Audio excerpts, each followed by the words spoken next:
Weewaawo nateba simbe ddani kulekayo n'emboozi nga ebitambudde naddala mu buddo eyo ku nteekateeka ez'amakubo. Butereevu tugendako Kakiri eyo KAKIRI Health Center III si birungi naddala ku nteekateeka ez'ebyobulamu okuzaanateekwa akulira eddwaliro eryo Juliet Nasuna agamba nti eddwaliro lyasigaza bintu bibiri byokka ARVs sakate ne panado.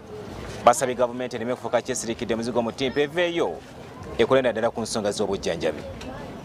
Abasawo nga bakulembeddwamu Nasuna Juliet akulira eddwaliro lya KAKIRI Health Center III mu disitulikiti y'e Wakiso balajjanidde gavumenti ng'embeera mwe bakolera bwe bayinze olw'obufunda bw'ekifo so nga n'eddagala baasigaza lya mukenenya lyokka. I'm seeing more of ARVs. Yeah, we only have ARVs, doctor. That's why we said you have a stockhouse of that. All the shelves are empty. Rooms ntono.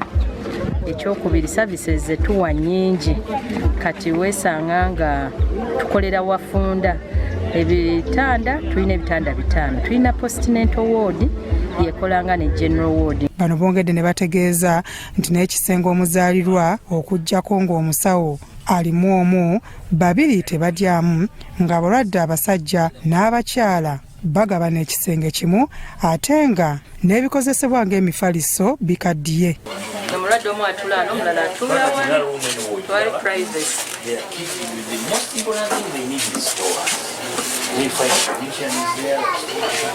Abalwadde olunaku tulaba wakati w'abalwadde 150 buli lunaku.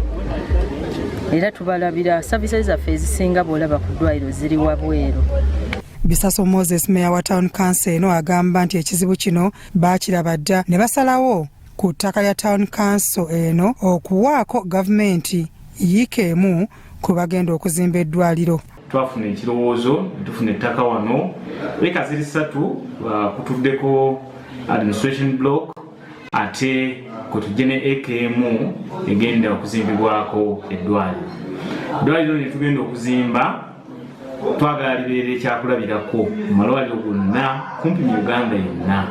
Amyuka Commissioner Clinical Services Dr. Moses Muwanga atongozza okuzimbibwa kw'eddwaliro ku lw'omuwandiisi w'enkalakalira mu kitongole eky'ebyobulamu Dr. Diana Atwine.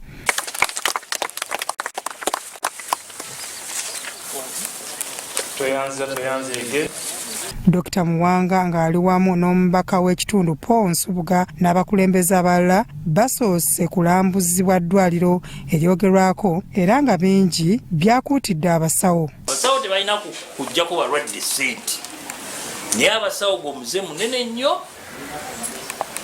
ate kuyingira mu kubanga kansa.